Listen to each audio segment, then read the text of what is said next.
Ladies and gentlemen, huge episode 2 of Before the Fight here in the iconic ProCam studios. As always, I'm joined by Gareth Williams, Shannon O'Connell. We've just got back from Horn versus Zoo. We're going to be breaking that down. It was enormous.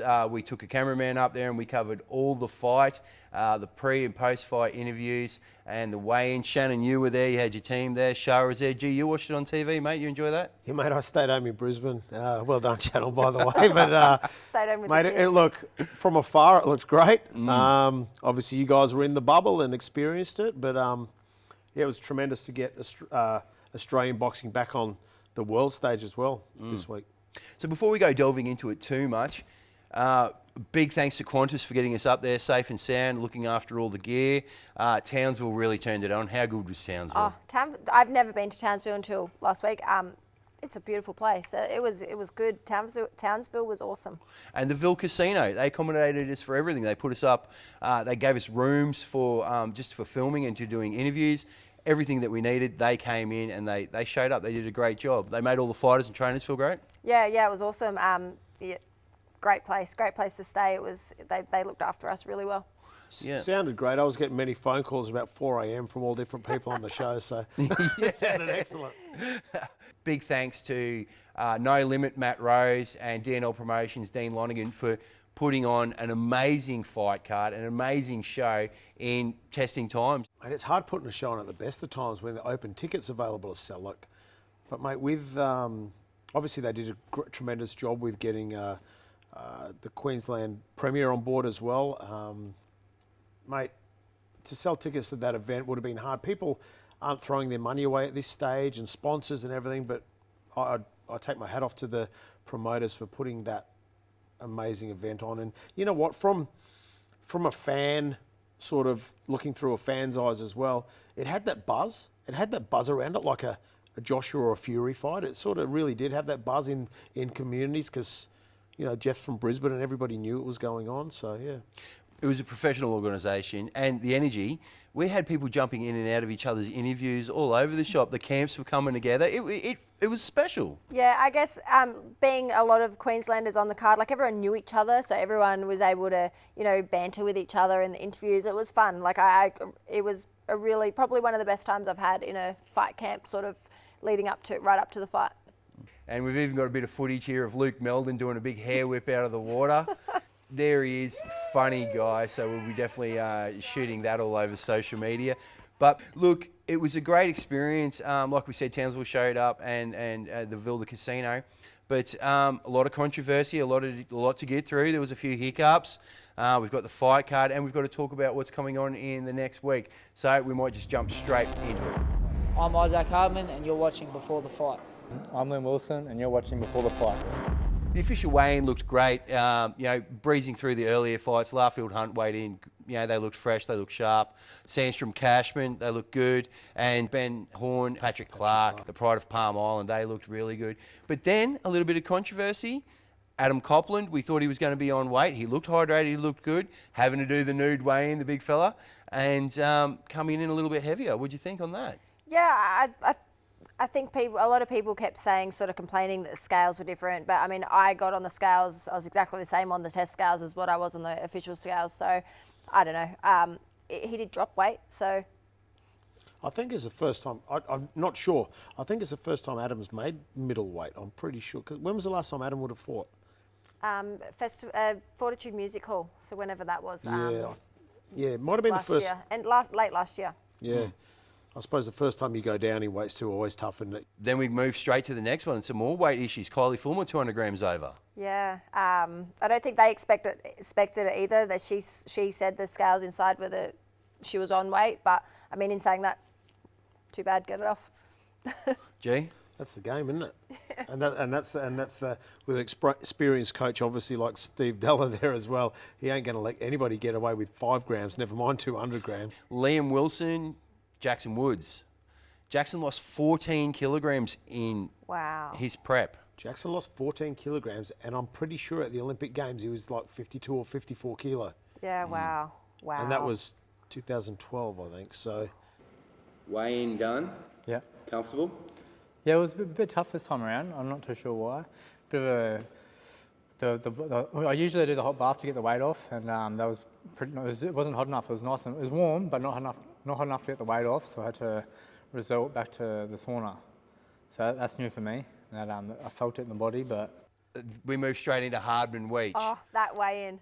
How good was that? Poor old Jamie tripping up the stairs as he was moving in, but obviously a size difference there, G.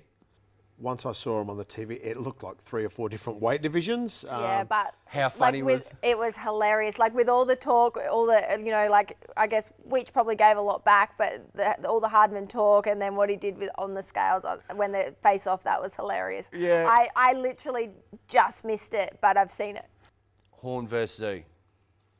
Jeff coming out second on the weigh-in, under an umbrella, a little bit late, and Tim just looking fit and focused. He did. That, to be honest, that's the most fresh I've seen Jeff look at a weigh-in though. Again, didn't go to plan on the night, but yeah, I think they both looked great. Was Jeff sick? What do you reckon? No idea. That's looking at his eyes and stuff. When I've seen him walked in, like I've seen him look drawn, and he didn't look. Is this a comment on The Voice? Yeah. Okay, so there was comments coming out about Jeff's voice weeks beforehand. Obviously, he did have that throat operation. Yeah, he had the Darren Lockyer thing, didn't he? I'm Jeff Horn, and you're watching Before the Fight. He'd been checked. The whole sick question had come up, especially after that, and he'd been cleared, ready to fight. Yeah. The original throat happened when he was sparring Simon Cooper in a sparring camp Yeah, like before the years ago. Bailey fight. Yeah, it was years ago. Yeah. I just thought his voice, I don't know, and especially when they were saying how fit and everything he was, I thought they were overdoing it a little Look, bit. I thought he was sick. 2 or 3 weeks ago, I lost my voice, but I didn't feel sick. Okay. Like if you spoke to me, I sounded sick, and everyone's like, "Oh no!" But I felt fine. I was still training fine. Yeah. So, but I did lose my voice. And let's be honest, the media coverage beforehand for both Tim and Jeff, really big. And and then you sprinkle on top of it the whole Tim trying to get out from underneath his own father's shadow, which the media seems to be dragging along and kick like it's kicking and screaming, whereas the rest of us are kind of getting over the whole Tim and Kostya comparison. So I think the media played a big part in it. There was a lot of talking going on, and even Glenn Rushton was starting to lose his voice come the way in. And Jeff's had to adapt to that. Excuse me, losing my voice a little. Now, straight after the official weigh-in, we had to have a press conference. Controversy, judges.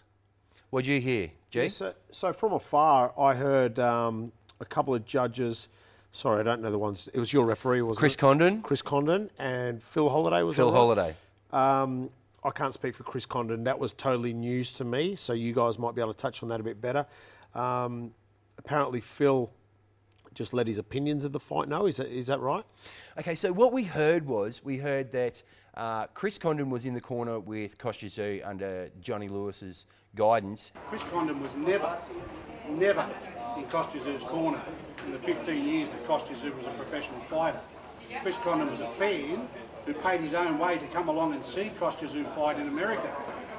Chris Condon was a judge on the night, not of the fight, of the fight, sorry, and on the night, and he'd offered his gym out to Tim and his team for training. There was also word that he'd also offered it to Jeff, so there was a bit of back and forth going there. And then obviously Phil Holliday, apparently he came out and gave his opinions on the fight. There was mentions of a bet. We had Derek Millam up in the press conference, and he said that there was substance to the allegations.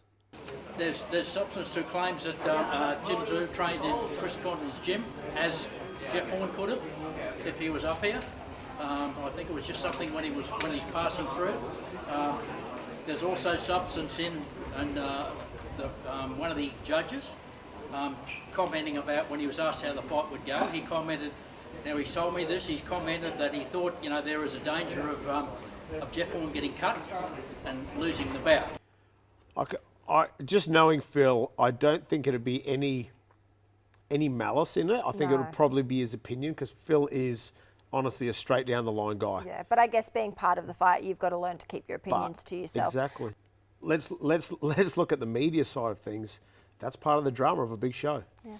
That's what builds that, as well as Jeff being sick or not being sick, the people coming overweight. It all builds the. You kind of want the R&J to stay out of the drama. Yeah, you do, but it's true. Being the fighter. It all builds more people watching, more people hearing about it, because it made the news and everything like that as well. So, Swizz, have we got a copy of the clip? Yeah, there's been a couple of little concerns there with the judges. I mean, you know, we're always aware that Chris Condon, one of the judges, was in the corner at Costa Zoo, and we understand Tim's been training up here with him at his gym, so there's some relationship with the family. So that's really not the major concern, though. We're aware of that, and whilst we're not really comfortable with it, it is what it is, and this is not a personal attack, of course, on Chris at all, but what's also come to light is that one of the other judges seems to have a very strong view that Tim Tszyu would win the fight, and he apparently told a friend that he believed Tim Tszyu would win the fight, so that is of concern to us. How can we move forward if these statements have been made? There's no other good official. Obviously, they've got 4 other guys waiting in line that are Jeff Horn fans, obviously. To replace, I don't know, there has to be something like that. Why would you pull a stunt like this 24 hours out? They've obviously got Jeff Horn officials ready to go, and they want the independent officials replaced with Jeff Horn officials. Personally, I know Phil. I've known Phil for years. He would have said that there is concerns about the cut and him losing the fight. Now, if you put that in one sentence, he's going to lose the fight because he's going to get cut. Yeah. Not separating the way Glenn obviously has been told, like he's going to get cut, he's going to lose the fight. Bit of You manipulation get cut, you lose of words. the fight. Yeah. And I know Phil. I know that that's how he would have said it. You know, there's an issue of if he cuts easy. Everyone knows Jeff cuts easy. I mark easy. Jeff cuts easy. He'll lose the fight over a cut. Phil Holliday will not say his opinion on who wins the fight. What he was saying is, if there's cuts, Jeff might lose because he's prone to getting cut. They even put a cut on the poster. Yeah. You know, like, come on. Yeah, I agree with what Shannon's saying. I think it's all gamesmanship on Glenn's behalf. But what my disappointment was is that it made the international scene. Okay, we had a chance as a country and as a state, Queensland, to show up, and I thought we did an amazing job. All credit due to everyone involved. It's just a shame that this kind of marked it in a not so good light. I'm Steph Packer, and you're watching Before the Fight. I'm Joel Battaya, and you're watching Before the Fight. We had some celebrities and some people in the know that were there. We had Justin Hodges. This is what he had to say about the fights. You know, a great thing for Queensland. Yeah, well, that's what Queenslanders do. We always show up, and there's always a massive following up here. Obviously, a lot of support for Jeff Horn being a Queenslander, but obviously Tim Tszyu's got a lot of support as well. So I think the build-up's been about Queensland, New South Wales. So it's always going to be a good contest when you build those 2 guys up. Now the stadium looked amazing. There was talks that we were going to have 13,000 on the morning of. That number grew to about 15,000. I was speaking with Dean Lonergan. His interview will be up soon. Absolute gentleman. He said the number was more closer to around that 12,000 mark. But the stadium looked great. The COVID safe zones, how important were they, Shan? Yeah, they were extremely strict and like, I mean, it worked. We all had our temperatures checked. We all had masks on, and we weren't allowed outside of the COVID safe area. If we left the safe area, we weren't allowed back in it. It was run really well, really, really good. And you know, with such a big event, both all the people on board were doing everything they could to keep it on track, and I believe they did. Like, my kids were in the crowd, I didn't go and see them. Amazing. You're very professional with the COVID safe zones, the bus drivers, the transport. Media wasn't allowed in. There was certain zones that we weren't allowed in, and trust me, the wizard, the cameraman, he tried, but yeah, we definitely weren't allowed in there. And you know, I think that was an absolute tick against our name on the international stage. It's great. It was good to know that everybody, obviously I heard quite a lot was going on, but it's good to know that everybody's a bubble, abiding by the rules, as they've done overseas in Matchroom Fight Camp as well. I think that's a bit more of a strict lockdown because obviously coronavirus is a bit more hit over there than we are here. But it's great to know that we're following correct protocols and trying to get this sport back on. We go into the fight card. We start off with Vegas Larfield versus Hunt. Yeah, look, it was over very quickly. It was pretty much turned the fight night on. Vegas is a very good kid. Had a lot of amateur background. Trains with Benny Harrington, All-Star Boxing Gym. Good kid. He was always, to be honest, he was probably always going to win that fight. Very good hard. introduction to the to the Yeah. pros and to be on the big stage. It'll be hard for him now to fight on a small show, because I know it is for me. Moving from there, we go to Jess Cashman, Lynn Sandstrom. Yeah, good fight. That was a legitimate 50-50 fight, I thought. Obviously, watching it on the screen from home, Jess is from our gym, but I wasn't there to do the work at home. I had to keep the gym moving. Let's just touch on that very quickly. Shara, the head trainer of Jess Cashman. We'll just make that very clear that Shara is the head trainer, and all credit goes to her. And I'll speak on her. I spoke to her on the phone yesterday about her thoughts. But G, keep going. Thanks, mate. That's true. It's true. Shara's got her guys, and Yeah. I've got my guys at the gym, and she did an amazing job. Shara set the plan about 4 or 5 weeks ago, and it wasn't really Jess's go. She doesn't normally box like that, so it took about 3 weeks for Jess to get it, and then her last spar, she fought exactly the way that the fight went. Speaking to Shara yesterday, she said the plan went off without a hitch. She had the high guard. She controlled the centre of the ring. The footage that Lynn Sandstrom would have got of Jess would have been as a different fighter, like you said, fighting on the back foot, whereas that wasn't the case on the night. I don't think their game plan came off, and I think they might have underestimated Jess Cashman. Yeah, she was training with Taylor Robertson and having her as sparring, which is quality sparring. Sandstrom had Kylie Fulmer, so both girls had a great camp, but it was a tighter little fight to start off with, and all credit due to the winner there. It was a good one. Moving right from there, Ben Horn to Patrick Clark, the pride of Palm Island. Not a bad scrap, edged out, and a tough scrap, Ben Horn. Yeah, I was actually, I wasn't really tipping. I didn't have an opinion, but I thought Patrick might have had a bit too much skill for Ben prior to the event. I still thought it probably saw it as maybe a 50-50 fight, but yeah, Ben's definitely improved. Ben looked a lot better than he had in previous fights that I saw, and I think he's getting there. Yeah, I didn't see that fight, obviously, but when I heard about Patrick Clark, I was like, oh, shit, Ben's going to have a hard one. From there, we go straight into Camilleri Copland. Shannon. You've got to have a view, mate. Look, I mean, I was the fight after. I watched little bits and pieces. From what I seen, honestly, Adam didn't do enough. He didn't throw punches. You can't land punches if you don't throw them. And Camilleri is an ugly fight for anyone. He's slippery, he moves. You got to throw 10 to land 2. Adam didn't throw 10. Before we get into that, G, just touching, because you are his teammate, now you know his state of mind. Was it a case of him maybe taking it a bit easy and not showing up as with the right mind state? Or? No, I don't think so. Steve and Luke, they were in my ear about every fight's a world title fight, so I'm sure they would have been the same with Adam. It's, you're on the big stage, you want to perform, you don't underestimate anyone. And whether that's his mindset or not, that's definitely his trainer's mindset, so they would have got in his ear. And he warmed up awesomely, he looked awesome, and then he just got in the ring and froze. Sometimes it's a big occasion for young men or young people.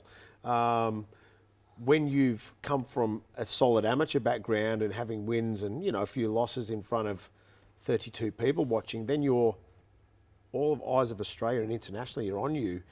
You can kill yourself in there. You know what I mean? You can build it up so much into your head. And if Shannon said he had a great warm up and he was looking the goods, then maybe he just froze. But you got to remember, he'd only had 5 or 6 fights going against Joel Camilleri, who had 18 fights and done the television before, fought on the big stage before. He held himself confidently. He had that swagger about him. Yeah, didn't he? and he's awkward. He's hard to hit. He moves. I mean, Faris trains him.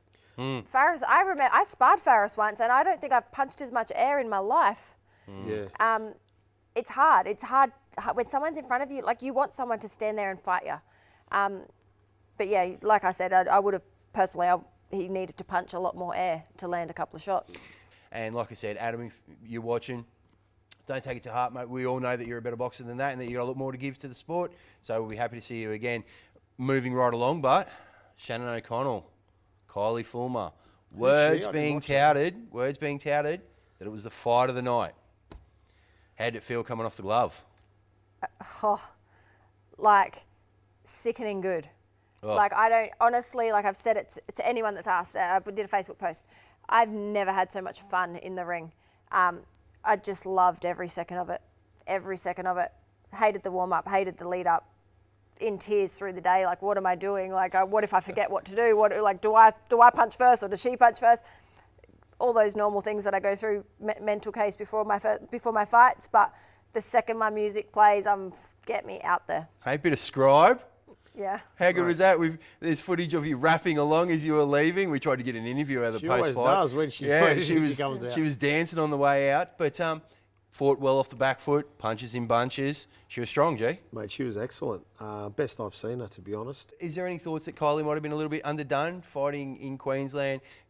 Tony Del Vecchio having to try and coach from Sydney and the mix-up of everything. Look, you can take that into consideration. She has fought a lot of hard fights in Mexico. She's done her own time over there with the money, with Mayweather's, with Fortune. I don't know. I just don't think they expected this Shannon O'Connell to show up. Yeah. Obviously, I could go on forever. I felt the punches landed. I watched her eyes roll into the back of her head from about the 5th round onwards. She was super fit because you don't recover from those punches. Like, I saw how they were landing more so than what the cameras could see because I've watched the replay. I sat in the corner and I said to Luke, I feel like I'm hitting her with no gloves on.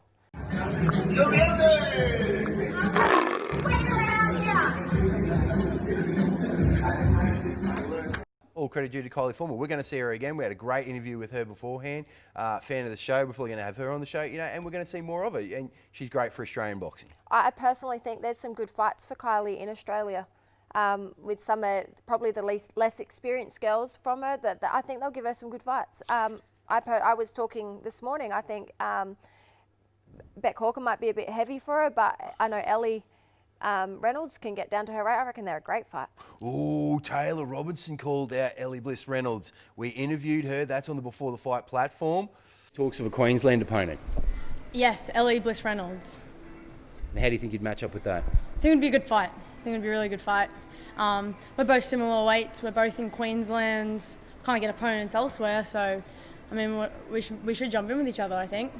Is this an official call out? Yeah, this is an official call out. Ooh, called her out straight away. What was the weight at? Super bantam? Mine? Yeah. Super bantam, yeah. Super bantam, yeah. Kylie, I think most of her fights have been at super bantam, but she has fought lighter. So I'm looking at going down to bantam. I think she's probably smart doing the same. Yeah. What's next for you? You know, we're trying to get a world title.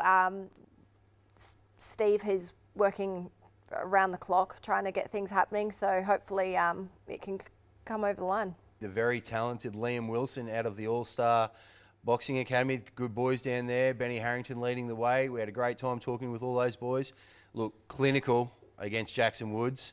Yeah, he was good. He started off good and then he got clipped with I think it was an overhand right and a left hook on the way. Liam was a bit off balance, but did clip him.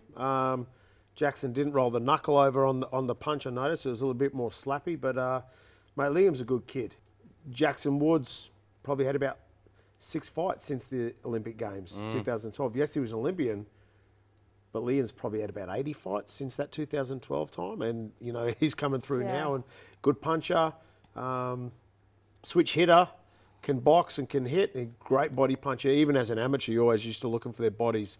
And I remember since he was a kid, he'd always say, when I'm 18, I'm turning pro. Like, it was never about really the Olympic Games or anything like that for Liam. It was always about being a professional fighter. And he's obsessed too. He's obsessed. Like, I was talking to Benny the next day and he just said, like, you know, like I personally, like Liam's such a soft-spoken, nice guy. You get him in those ropes and he's relentless. I bring the pain, I bring the damage. I said I was going to do that. Mate, you did it 100%, right? Yeah. Hit your pose came well after that first He did, yeah. But then you showed class and focus and finished the job. Sign of the champion. Yeah, mate, he showed me that it was tough, but I was willing to break that. As soon as he got up, I thought, we're on here. We're in for a proper fight. Isaac Hardman making short work of experienced Jamie Weech. Yeah, Hardman's, he's... Special? Yeah. Like, I mean, to start with, everyone spoke about his power, but not about his skill. But I personally think that his skill's coming with his power, and they're a good combo. Yeah, geez, he hit him straight on the chin, didn't he? It was just flush right on the... But he actually got hit at the same time. The punch was coming through, bam, and he struck at the same time, a similar time. Off the back foot. Yeah, yeah. So, look, obviously he's got power. Look, I'd like to see him more. I'd like to see him in an 8-rounder that goes probably 6 rounds, and I'd like to see more of him. But Mate, he's got the makings of something good. Was as soon as Tim Tszyu got to Queensland, everyone sought out Tim Tszyu. Everyone wanted rounds with Tim. Tim and his team drove 2 hours, travelled 2 hours, to Nitro so that they could spar Isaac Hardman, and he said it was the best sparring that they had, hands down. Yeah, wow. I hadn't heard any of that, but yeah, that's I mean, that says something right there. Glenn Jennings had messaged me, can you do rounds tomorrow? It was with a day's notice. I said, absolutely. Are you good for 10? For sure, 100%. He answered the question himself. He said, I know you're good for the 10. So yes, I am. I'll see you tomorrow. And they come back 4 more times. So whereas everyone else, Camel Toe and all these other guys, they're travelling to see Tim. Jeff Horn, Tim Tszyu. Proved many people wrong. Yeah. I always knew how good Tim was. I just thought it might be a little bit early for him, and I think I said that. But turned out, yeah, Jeff's seen better days, and I hope he retires and enjoys the rest of his life now, and you know, puts his efforts into something else. But let's be honest, Tim was exceptional on the night.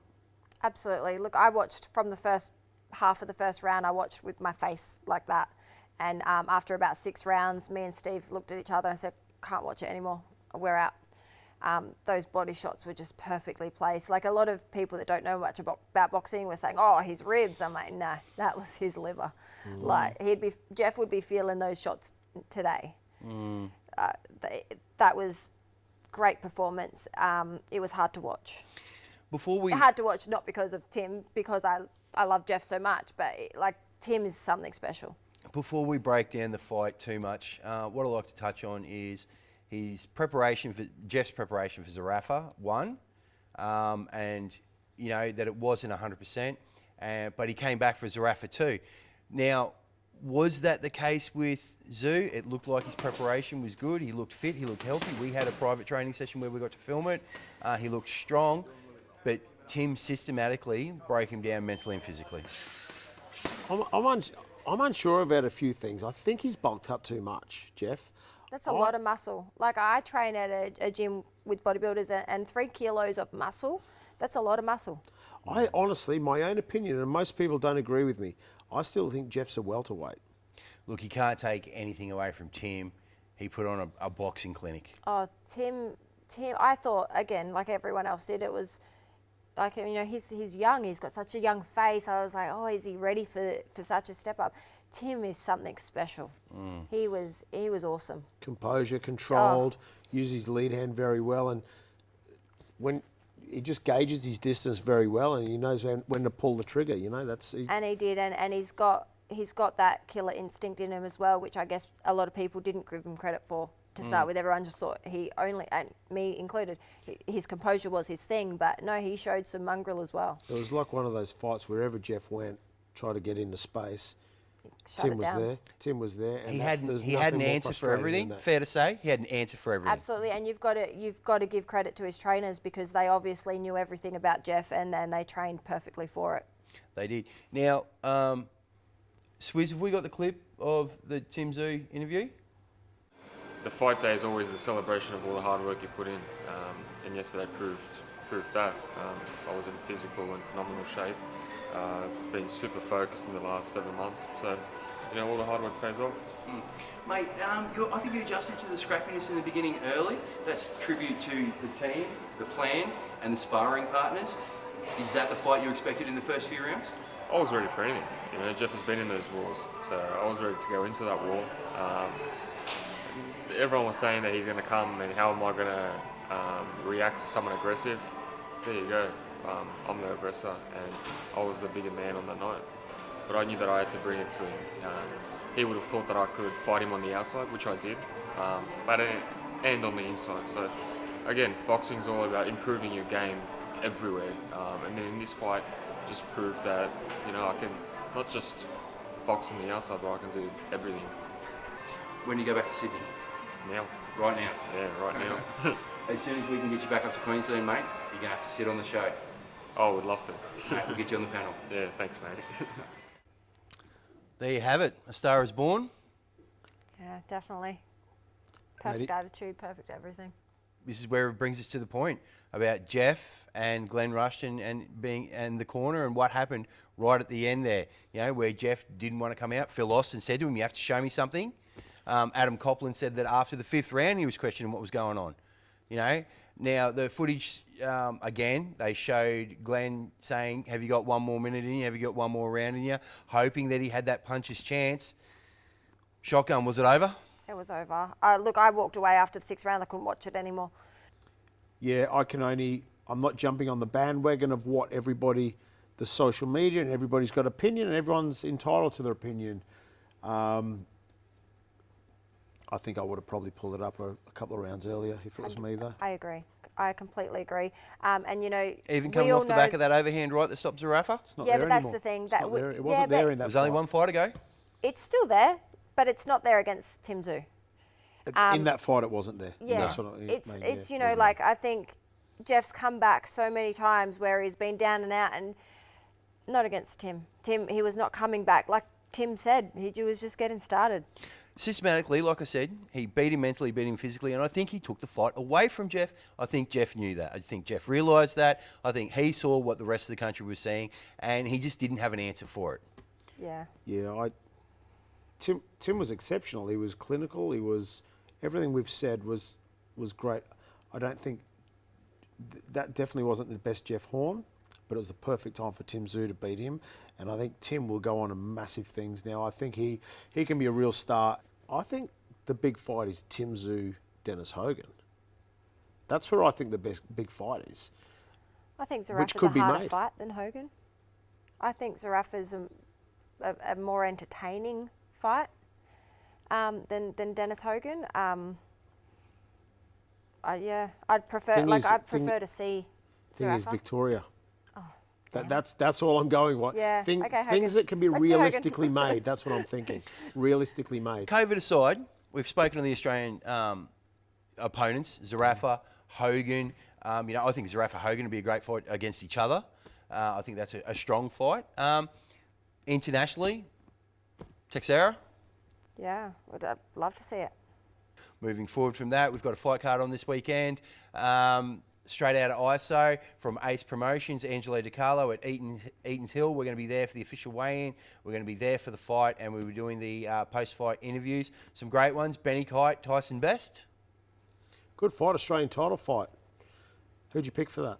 Oh, look, I can't go past Benny. He's a teammate, and he trained alongside me the entire time I've been training. Like, he's a workhorse. I think I'd tip Benny Kite for this one. I just think he's a very strong. Is it welterweight? Yeah. Welterweight. He's a very strong welterweight too. He's Ben Kite. He's not super flash. He's not fancy. He's a tradesman-like boxer, isn't he? Yeah. Good fight. It's a really good fight though. Like, it's not saying that Tyson Best can't win it. My tip at this stage, like I was wrong last week, we'll go to Benny Kite. It's a great fight. We're looking forward to being there. Dempsey McKean's on it as well. Yeah, Dempsey McKean, good heavyweight. Obviously, he was supposed to box Lucas Brown, but there was a bit of drama happening. Maybe we could get some of those guys in to have a chat about that. That obviously that fight didn't happen, but it's good to see Dempsey back in the mix of things. Jai Patai's got a great fight coming up soon. Django's got a fight coming up. Yeah, Jai's an exceptional fighter. I honestly think Jai is the closest out of anybody in the country to a world title. I rate him as our country's best. I know obviously Tim took over and he's on the big stage, but I've known Jai since he was young, and mate, he's just always had class written all over him, and 100%. I legitimately think Jai is probably the closest to the legitimate top of the world. I think he's one that can do it. Not say, like I said, Tim, they're calling him the king at the moment. He's got the big platform. Yeah, but Jai's an exceptional fighter, yeah. We spoke to Tap and we spoke to Jai. This is what they had to say about what's coming up for them. Mate, you've got a big fight coming up. Yeah, I got a fight October 8th. We're on. So, the date's been moved around a fair bit, but they've locked it on October 8th, and I'm excited. I've been training hard and we're ready to go. Who's your opponent and on what show is it going to be? We're fighting on a Tasman Fighter show. I'll be main eventing, and my opponent will be Ben Kelleher. So, it's a rematch. I fought Ben Kelleher. He hurt his hand in the 3rd round. So, I'm looking to win the fight properly. I feel like we've got some unfinished business. So. Plenty to talk about. Yeah, there's I don't know what else. Other fights are coming up after the Jamie Myers. Jamie Myers coming up. It's just been changed actually to October the 2nd. It was the 25th of September. Just been changed to October the 2nd. Mate, some good fighters on there. Like you said, Django's on there. Jack Bowen's on there. But mate, Angelo's got to put a good show on this weekend.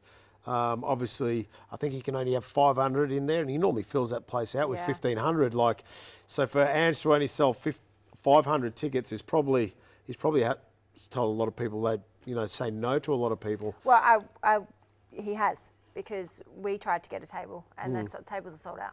Mate, that's a good problem to have. Obviously, Australian boxing, and with the platform that we're obviously trying to build here and create some sort of some platform for people to build their profiles on. I think it's probably one of the better places to be in the world as far as boxing goes in Queensland at the moment. Big things coming. Stay tuned. Thanks for watching. This is Before the Fight.